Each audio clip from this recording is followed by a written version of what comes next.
Welcome to the Fitness Plus Technology Podcast for club owners, operators, and fitness professionals. Each week, host Bryan O'Rourke brings you an expert interview with a global influencer at the crossroads of fitness and technology. You gain the insights, tools, and inspiration you need to stay connected to the pulse for what matters most for your business in the age of exponential technologies.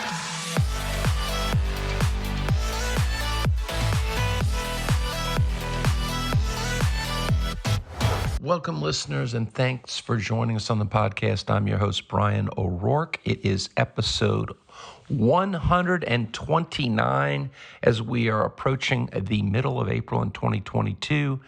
Hey, a shout out goes out to all the colleagues that were in Cologne at FIBO last week. Thank you all for sending the pictures. I wasn't able to make it, unfortunately, but we had many friends there, and I heard it was a great show, so that's great news to hear. I hope if you're a fan of the show circuit, you have IHRSA's event in Miami toward the end of June coming up here on your calendar. That's going to be a fantastic event. Miami's always a great city. There's some fantastic speakers, so we'll have the link in the show notes for registering for that. And then finally, another shout out and congrats to our Fitzy Award winners for Technology Innovation 2022. We had some great brands, Multi-Balls, of course, Sarah Cooperman, Basic Fit, and our colleagues there won first place in those categories. You can see the podcast or listen to it in the prior week, episode 128, where we go through that. Some great folks and some great runner-ups as well. So anyway, today I have the pleasure of interviewing Allison Rand, who is now the Vice President of Marketing for UFit. Allison served at EverCommerce in marketing, as leadership in marketing over there for the last about a year and a half. Had an opportunity to collaborate with her. And the interesting thing about Allison, if you know her, she had worked for Vita as well, which is a fantastic concept in DC. But her career goes back quite a ways in the earlier days of digital. And she actually oversaw the launch of a fitness content platform that we'll talk about. She knows a lot about content creation in the space, understands digital marketing very well. So we're going to go through that with her, and she shares a great tip at the end of the podcast when I asked her for some pearls of wisdom that I think is very practical and very thoughtful. So I would hang around for her thoughts on that at the end. So anyway, thanks for being here. And without further ado, let's bring Allison on. Well, listeners, as I said in the intro, we have the opportunity to speak with a friend, Allison Rand. And Allison, how are you doing this afternoon? I'm better now that I'm talking to you, Bryan. You're getting ready to go to New York on some vacation time, huh? Oh, yeah, for the first time since COVID. So I am excited. I'm going to eat some bagels. That's all I have to say. Dude, what do you like on your bagels? Are you a classic, like, smoked salmon kind of lox girl, or like, what do you like on your bagel? I'm just so glad people downloaded this to hear about my bagel preferences. I'm a vegetarian, and I like cheese and tomato. You know, I was in There the you cafe business, and I'm telling you, there is a big difference between a very good bagel and a mediocre bagel, and you can find the good ones in New York for sure. That's why I'm going. Well, Allison, I was telling you when we got together, and we're going to talk about a few subjects, but for our listeners, you should check Allison Rand out on LinkedIn, and in the show notes, we'll share her profile, et cetera. But it really was very interesting to look at your background. I had not realized the work you had done on Discovery, for example, with a number of properties there. Your work, of course, with it's Acacia. Acacia. Yeah, which was really one of the very first OTT fitness streaming platforms, and offered first on Amazon. You oversaw, the whole thing, production, everything. So, and now, of course, more recently in your roles as Avita at the head of marketing there, and EverCommerce, and now being at UFit. And thinking about that, and we were speaking about this for the listeners to understand context here, you've really been through the whole content digitization trends before it was actually a thing. Yes. Actually, it's funny because you didn't mention iVillage. Oh, that's which even was Oh, yeah. That was my first job. And so that's how everyone can figure out that I'm 100 years old. And it was one of the first jobs you could get on the internet. So when I got the job, people were like, you can really do a job that's like internet? Do you think that's going to last? And I was like, yes, I think it's going to last. And it did. Yeah. Phew. And women.com was one of the first, wasn't that one of the first properties? At iVillage, we bought women.com. So I was doing the diet and fitness channel on iVillage, and then I got promoted to run women.com. That's so interesting to know that about you, because as I've talked in my talks a lot, context. I always talk about context because if you're in a thing now and you don't have a lot of the past in perspective, it really kind of changes some of your viewpoints on what is going on from a longer kind of curve. And that has to do, with the digitization of a lot of companies, as you've been through in fitness in particular, and things like marketing that we're going to talk about, et cetera. So talk to me about your perspective of everything that has happened since you started out in the kind of early days, and you've seen COVID and post-COVID, what you dealt with at Avita. I mean, what is your perspective on content and kind of the digitization of content in the last, number of years? Well, one of the things I wanted to note was it's interesting having come from iVillage, which was like the first community for women, and it was message boards, right? And now it's Facebook and Instagram and TikTok and whatnot. And then also, like, really, and you look at your clubs and how you drive community from digital to in club, like everything's changed, but nothing's changed, right? Because while the mediums have become more sophisticated and the content is allowed to be like more sort of casual, like we still yearn for community at home and in club. And so it's sort of funny because like the way we create and the way we publish has completely evolved, but we're still all looking for the exact same thing. Yeah. And that's so true. And in community, it's about relationships and identifying with the partners that are part of that community. And we're going to talk a lot about this is trust, right? Which is there's a connection between what you see, hear, and feel that is continuous and constant over time. That builds trust, right? Right, exactly. I mean, it's kind of funny because when I worked, I mean, I didn't come into this podcast conversation with you expecting to really talk about like 100 years ago. But when I worked at iVillage, like, what did we do? Really, we brought influencers who were authors at the time in to talk, like Suzanne Summers. I would work with her and she would talk to our community. What did I do at EverCommerce? I hired you to talk to owner operators about owning a club. Then, like, same thing, like, go to UFit, start working with Scipio on our influencer strategy. And it's just kind of funny because it's completely changed, but bringing in those trustworthy voices to talk to your community, that hasn't changed. No, it hasn't. And it's just maybe getting new tools to try to figure out how to do that. But it's still, you're right, it's still the same principles. And it's the same too, wouldn't you say, with marketing in general, just, different kind of things you have to deal with in the technology or the considerations, but it's still the same kind of dynamic, right? Oh yeah, completely. But like to your point, it's the tools, right? Like I always tell Grausen from Scipio he should pay me. I like literally tell him that like every day. But like when you look at an influencer tool, like we didn't have that. So the tools have evolved, right? But people would like hire these people to speak for them with sort of no idea of like how real they are. And I was looking at Scipio a couple weeks ago and he's like, this is the percentage of your influencers who have fake audiences. Right. And I was like, oh God, 50% of this one influencer's audiences are completely made up. Yeah. And I'm paying them money on something that they basically found. Like I've been catfished. Yeah.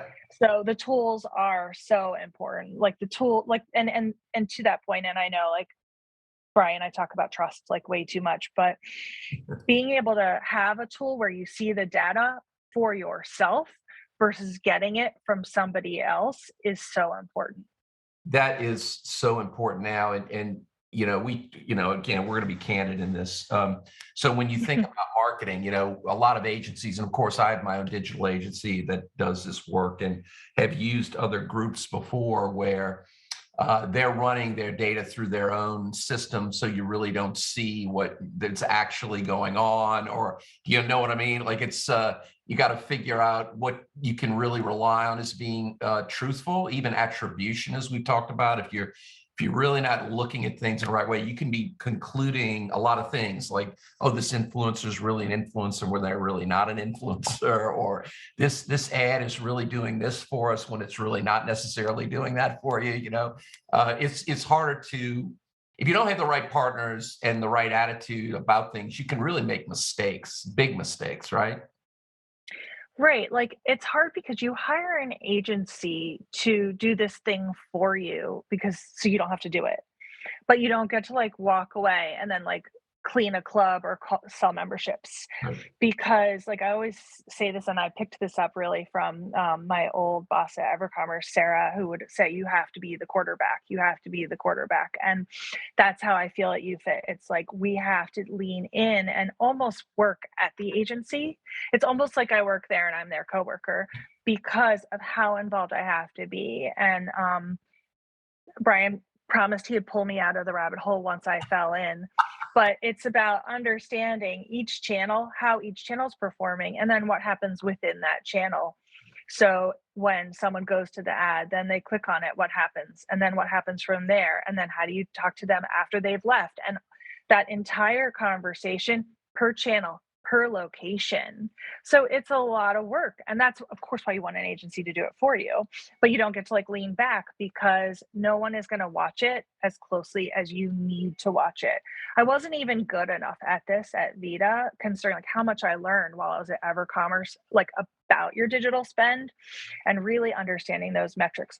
First touch and last touch attribution. That's right. And it's a complicated thing. And to your point, and we do this because to your point, and I think that's one of the failings for a lot of brands that look at marketing, and it's really not this one-off thing that you just bring someone in to say, do that for me. It's an integral part of the business. And there's the vanity metrics Yeah. and things like this, but then it really comes down to what are you trying to accomplish? How does that really fit the personality of your brand? Also, more and more in marketing, it's also about customer service dynamics because Mhm. you're directly involved in channel communication with members. So you can't just delegate that out unless you're really, I mean, it takes a long time to trust those folks enough to know they're doing the right things. Oh my gosh, totally. And it changes, it evolves. Like you alluded to this when we were talking earlier, but it's like, like look at how much Facebook has changed with how much of the information you're getting from them. So as it changes, you have to like lean in forward again, change, evolve, optimize, and it could change month over month. But then I wanted to also say something about what you're saying. It's just like it's not just digital, right? Like we have the biggest amount of our money is now on digital, so that's where we're the most focused. But when I got to UFit, my boss Josh Ryder and I were like, we need to develop more community as well in club.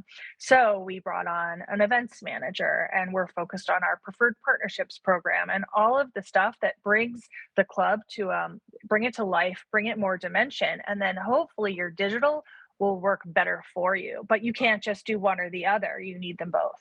Yes, and it's operationalization of that. I mean, it's almost like icing on a cake. Like if you don't have the cake baked, you can't really make that work well for you. And so many folks that we have worked with they don't think about it that way.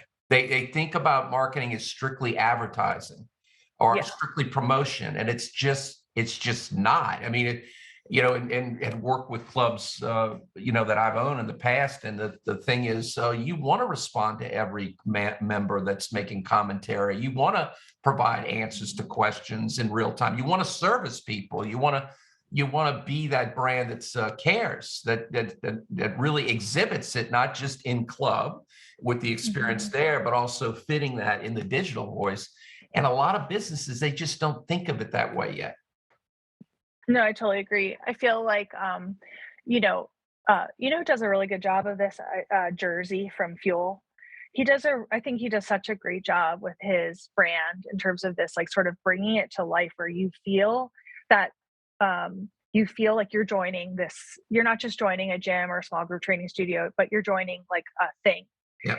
And it comes through in every level of what he does. And I always point to it. And if you're listening to this, like, thank you, Jersey, but like that, you're, it feels very like dimensional in a way that I think we can all learn from.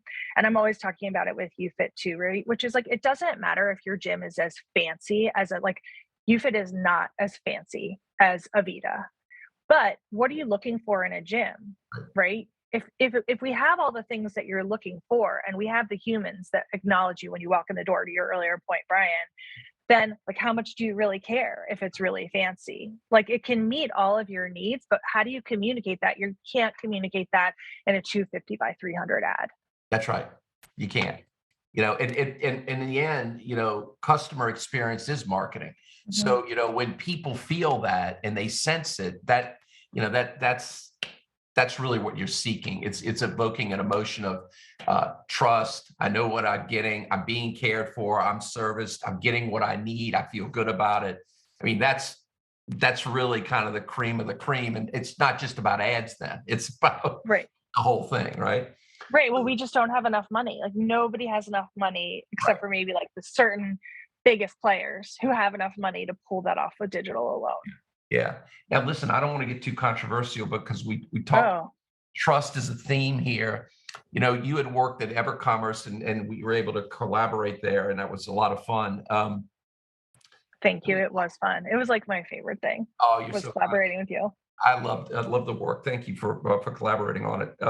So, you know, we talked about some concepts in tech, and again, to the point of trust. With we're not naming names, but certain vendors, certain players in the space offering services, you know, on technology platforms, for example, and maybe operators not understanding that they may be doing a little bit of a deal with the devil, or they don't really understand what is actually happening.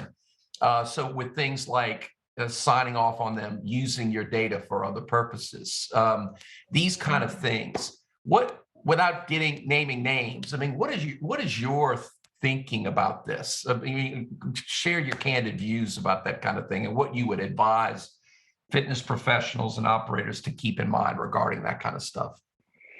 I mean, like, you have to, I don't know how this is gonna sound. You have to try to like learn things that are boring to you. Like, my husband, he's probably laughing, but I was reading a contract on Friday, and I was downstairs, and he was like rolling on the ground laughing at me, trying to like really understand things like how the data, if I give data to another party, like how they encrypt it to keep it protected, or what happens if they like lose the data, like who's, who goes to court and wins what. Like, I find that stuff really boring, Bryan. I mean, I've learned a lot from you. Like, I learned so much from you when you speak forever. And I'd be like, oh my God, you're blowing my mind at all the stuff I need to understand. But somebody in your organization has to understand that, so that when you do a deal with these third party vendors and you load all of your member data into their systems, like, what happens to it? So you can't just get the DocuSign and sign it. You have to like dig. It's just like digital. You have to, someone on your team has to be able to dig in, read the contract, understand what's happening, and ask the right questions. Otherwise, like, who knows? Like, I mean, you and I, we love a good conspiracy theory, but like, I could load all of my member data into a third party piece of software. They could turn around, hand it to my competitors. That's right. Or use it for other purposes. And you Right. wouldn't. Start a new company. They could build a gym next door. That's right. You have no idea. And let me give the listeners some examples. So, you know, right now, Amazon is being investigated by the federal government because they are allegedly using sales data of their sellers. So if I'm a shoe maker and I put my shoes on Amazon, Amazon's looking at shoes allegedly that I'm selling and then making decisions about what private label shoes they're going to create to compete with me.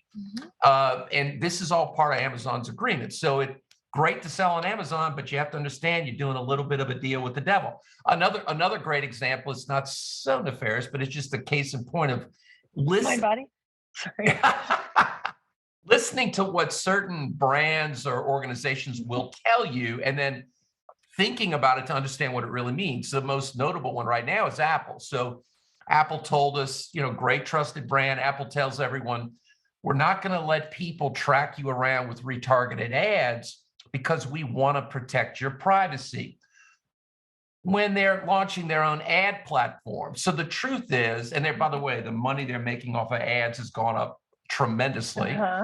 So what the truth is they just don't want other of their competitors like Facebook or others to monetize their iPhone users' experiences. They want that money. So, again, I'm not, not to give people too much of a conspiracy, but the point you're making, Allison, is in our space as well. You better know who you're doing business with really and why, and what the hell their agreements mean when you do business with them.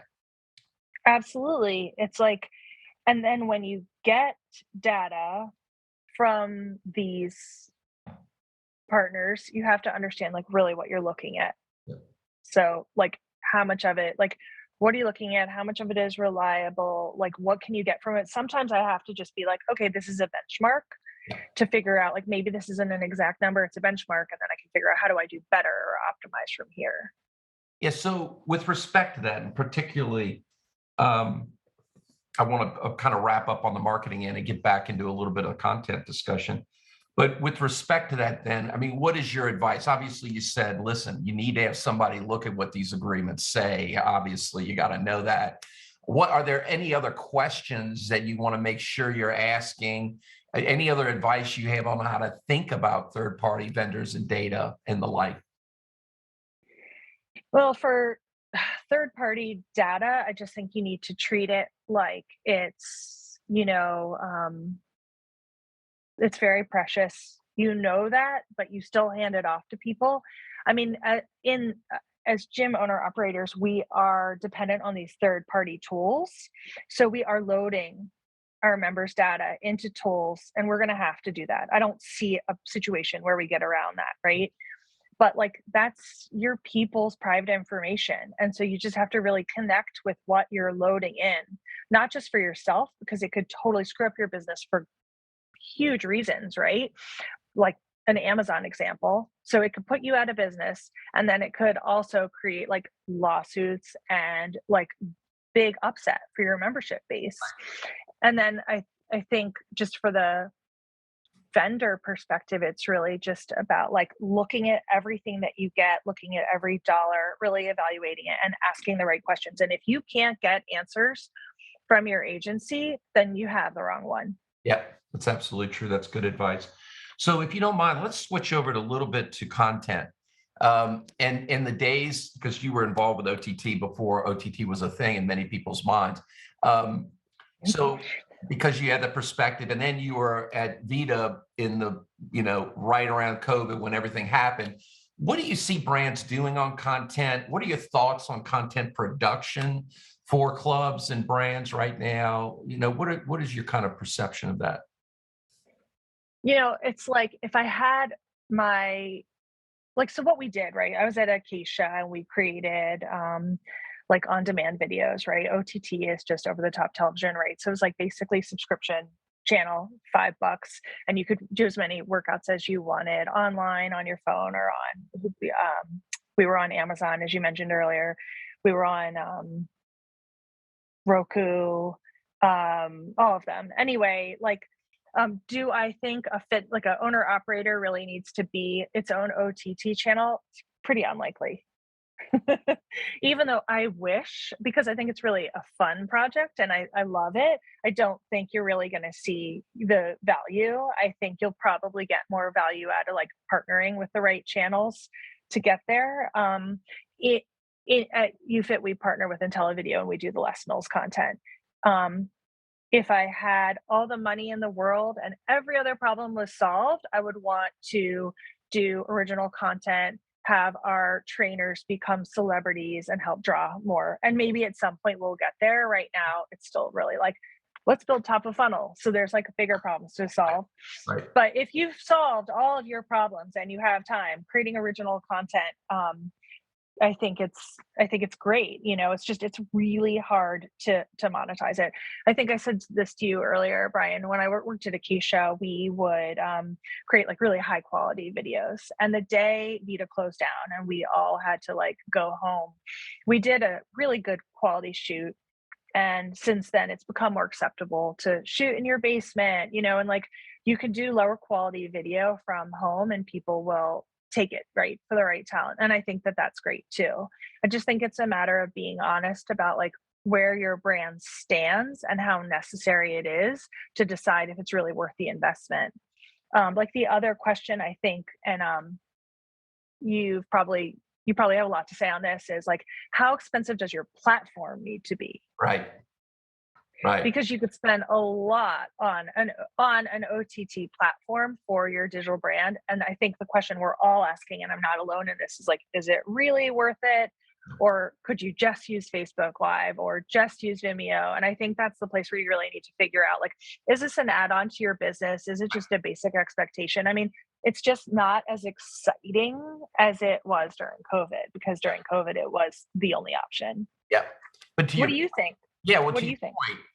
point, and this is really important, I think, and our listeners probably understand this, I hope, but you have to define what you're trying to do and why you're trying to do it, right? And then that's going to dictate, your approach. As you know, there's some brands like McFit with Cyberobics, which is a big part of their offering, and they use it as a bolt-on sale.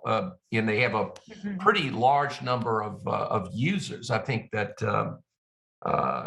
have over a million users on the McFit brand. And you look at a Basic Fit, they have their own content production studios. They have actually brought in-house their OTT platform, and they are also doing bolt-on. But not all brands have the scale and the dollars, and not necessarily the business model that can sell at point of purchase a €4 transaction at that point. Some can, and it's probably great.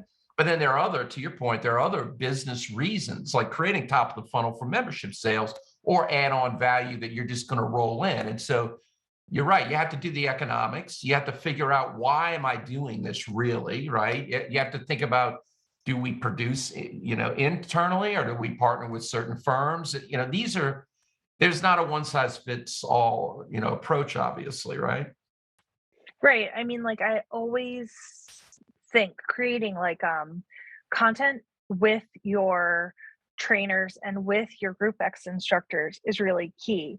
But does it need to be an OTT channel? In a lot of cases, it probably doesn't. It could just be for social. That's right. But that doesn't mean that it doesn't mean that you shouldn't be creating it, because you absolutely should. Like for example, blogs. We've been talking about this a lot at UFIT as we're launching. I just started, anyone who's listening, I just started like a month ago. So I'm trying to change like a lot of things at once. But one of them is our search, or SEO, which we could do like a whole separate conversation on. But in that, you're like, okay, well, like, your blog is part of your SEO strategy, but how do you make it like actually worthwhile? It's about including your talent. So finding that sort of sweet spot between, a search-based initiative that brings in your talent. So that may be an area where you really focus, versus saying, okay, well, I want to launch like an OTT channel, Right. which may cost more and may not have like the same search value. Right. And that may be, I think, like, if you're sort of trying to build top of funnel, that might have more of a like return on the investment versus using your trainer's time on video. But it's just a thought. And I love a rabbit hole. No, we're not going down. I mean, even for example, it's about, you've got to make decisions across an array of different things you could do. You have to figure out what are the things that are going to be the most productive for what you do. And even tools for just single facility operators is, just Google My Business and posting content regularly and different things you can do there. I mean, there is some very low hanging fruit for people. You don't have to do, be an OTT provider of specialized video content to achieve the same kind of results with tools that are much less expensive and more easily relied on, right? Yeah, I mean, absolutely. And either way, it's about like, to your prioritizing, but also like making your making your in-house talents sort of help you drive top of funnel and and member engagement. That's right.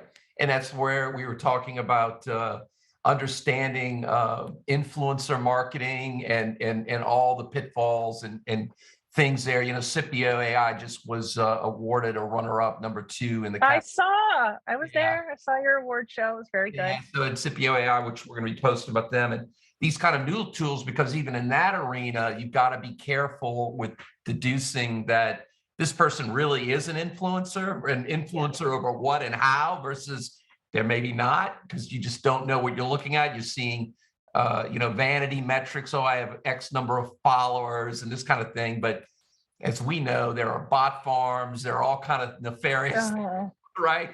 And a lot of people don't know this, right? I mean, I didn't realize how bad it was until I knew it was a thing. And that's why I wanted to look at a tool for UFit. And I was always a fan of Scipio, even as a non customer. But sitting down with Kelly, it blows my mind. Talking to Kelly is like having a session with you where you walk away and you're like, oh my God, all the things I didn't know. And it's like, you can't go back. It's like, talk about trust. Yeah. Like, you think you can't trust your agency? Well, you definitely can't trust your influencers. No, you have to really know what you're looking at. And, I know for a fact, because we've helped other companies where we go in and look at that and go, this is not what you think it is. And a lot of people are just astonished when you start showing up this information, right? Yeah, it was disappointing. It was sort of disappointing. So we had an agency helping us with influencer marketing, and I said, how do you determine where their audience lives, right? Because in most gyms, you want the followers to live pretty close to your gym. It doesn't matter where the influencer lives. And they said, we look at the media kit, the influencer's media kit. Oh my word. And I was like, okay, you're fired. Media kit. I was like, I have a media kit. I have 12 influencer. I have 12 followers on Instagram. So my media kit says something very, very different. So did they actually tell you media kit? They said media kit. Yeah. I was like, that's terrifying, because that means it's something they typed into a PDF. Well, there you go. That kind of proves the point. So Yeah, exactly. Yeah, are you looking forward to being in Miami at IHRSA coming up in June? Of course I am. I cannot wait for IHRSA. It's the best. Well, actually, my favorite conference is really the ALS conference, but my second conference is IHRSA, and I will be at both. But you're speaking. Are you going to do two? I'm doing a thing with EverCommerce that Wednesday, and then I'm speaking Thursday afternoon on Web 3.0 and the metaverse. Talk about talking about terms that you need to really pay attention to when it comes to trust, is anything Web 3.0 related. But yeah, Thursday. What about you? What are you doing? I'm speaking on Friday, and it's with Allison Flatley, Jared Sirocco, and the fabulous Ted Vicky. Oh yeah, great. Yeah, and so when I was at EverCommerce, we did, as you know, a survey to owner operators. We did quant and qual about how you feel about your club management system, and we are going to speak this year on the results of that study, some additional research Allison's been doing, and just our experiences. So I'm really excited about it. That's really cool. Well, yeah. I look forward to seeing you at the event there in Miami. Good. I know. Last year was really fun, where I said I was going to buy you a glass of wine, and then I didn't pay for it and I left. Yeah. Story of my life. So, Allison, before we wrap up, again, thanks for making time. And again, thanks for having me. Oh no, it's wonderful to catch up. Any final pearls of wisdom in regards to marketing, to your realm for people and our listeners? Any yes. Pearls? Yes, go ahead. Yeah, I mean, I can't say this is necessarily a pearl, because I say this to anyone who gives me a platform, which is like we are in this together, like the fitness industry. One of the reasons why I love it is we help each other. So if you are dealing with like choosing a tech provider, choosing a agency, choosing an anything, and you don't know, ask each other, talk to each other, talk to me, talk to Bryan, hit each other up, because this is what we all need to help each other get back from where we were before COVID. We need to just do even better. And so it's really important that we help each other. If you're in any doubt, like come to me, hit me up on LinkedIn. Let's talk to each other and let's get trustworthy, reliable information so that we can optimize and spend our money wisely. That's my advice, which is like, just don't work in a vacuum, trust each other. And that's why IHRSA is so great. I love that thought, and I agree with you. And please, you can hit me up. You'll see the connections in the show notes. And Allison, I can't thank you enough for making time. It's always wonderful to chat with you. I hope you have a great time with your bagel in New York. Yes. I can't wait. Thank you. I can't wait to hear some stories. I'll text you a picture of me with a bagel with Silas. That's my son. Well, thanks again, Allison. It was great to see you. Take care. All right. Thank you. Bye. Hello, listeners. This is Bryan O'Rourke, and thanks so much for listening to the Fitness Plus Technology Podcast. The podcast is made possible by the Fitness Industry Technology Council, a consortium of global brands working together to enhance the adoption of technologies in the fitness space. Our company, Videri Ventures, which is invested in Vertimax, Montezuma, Gold's Gym, Houston, Texas, and Fitness 24/7 Thailand, also underwrites the podcast, along with our service companies, Integris Advisors, Moon Mission Media, and others. Please feel free to share this podcast with your colleagues. And if I can be of any assistance to you, don't hesitate to reach out, bryanko'rourke@gmail.com, or find me on any of the major social networks. Have a great day, and thanks for listening.